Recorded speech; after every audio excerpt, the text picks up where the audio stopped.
പൊന്നാനിയിൽ നിന്ന് ഉംറ തീർത്ഥാടനത്തിനായി പോകുന്നവർക്ക് യാത്രയയപ്പ് നൽകി. പൊന്നാനിയിൽ നിന്ന് അക്ബർ ട്രാവൽസ് മുഖേന 15 ദിവസത്തെ പാക്കേജിൽ അമീർ ഇസ്മായിൽ അൻവരിയുടെ നേതൃത്വത്തിൽ ഉംറ തീർത്ഥാടനത്തിനായി പോകുന്ന 35 പേരടങ്ങുന്ന സംഘത്തിനാണ് യാത്രയയപ്പ് നൽകിയത്. കോടതിപ്പടിയിലെ കിൽക്കട്ട ജാറം പരിസരത്ത് നടന്ന ചടങ്ങിൽ തീർത്ഥാടകരുടെ കുടുംബാംഗങ്ങളും അക്ബർ ട്രാവൽസ് പ്രതിനിധികളായ അലി, PV അയ്യൂബ് എന്നിവർ പങ്കെടുത്തു. ഗ്രാമങ്ങളുടെ മാതാവ് ഉമ്മുൽ ഖുറ എന്നാണ് വിശുദ്ധ ഇസ്ലാം മക്കയെക്കുറിച്ച് വിശേഷിപ്പിച്ചിരിക്കുന്നത്. അവിടെയാണ് ലോകത്ത് ആദ്യമായി ആരാധനയ്ക്ക് വേണ്ടി അള്ളാഹു നിർമ്മിച്ച ഭവനമാകുന്ന കഅബ ഷരീഫ് ഉള്ളത്. ആ പുണ്യഭൂമിയിലേക്കാണ് നമ്മൾ പോകുന്നത്. രണ്ടാമത് പിന്നെ അവിടെ നമ്മൾ പോകുന്നത് മദീനയിലേക്കാണ്. അവിടെയാണ് നമ്മുടെ നേതാവാകുന്ന അള്ളാഹുവിൻ്റെ റസൂല് മുഹമ്മദ് മുസ്തഫ സല്ലല്ലാഹു അലൈഹി വസല്ലം തങ്ങൾ അന്തി ഉറങ്ങുന്നത്.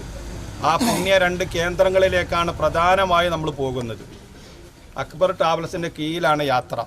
അക്ബർ ട്രാവൽസിൻ്റെ പ്രത്യേകത നിങ്ങൾക്കൊക്കെ അറിയാം. എല്ലാ നിലയിലും ഇന്ന് ഇന്ത്യയിൽ ഏറ്റവും മികച്ചു നിൽക്കുന്ന ഒരു ട്രാവൽസാണ് അക്ബർ ട്രാവൽസ്. അതിൻ്റെ ബോസ് നാസർ സാഹിബ് അവർ നിങ്ങൾക്കറിയാം. ഇതിന് വേണ്ടി വലിയ ത്യാഗങ്ങൾ സഹിക്കുന്നുണ്ട്. അള്ളാഹു അദ്ദേഹത്തിനും അതിൻ്റെ അക്ബർ ട്രാവൽസിലെ എല്ലാ സ്റ്റാഫുകൾക്കും അള്ളാഹു ദീർഘായുസും ബർക്കത്തും ഖൈറും അള്ളാഹു നൽകുമാറാവണം.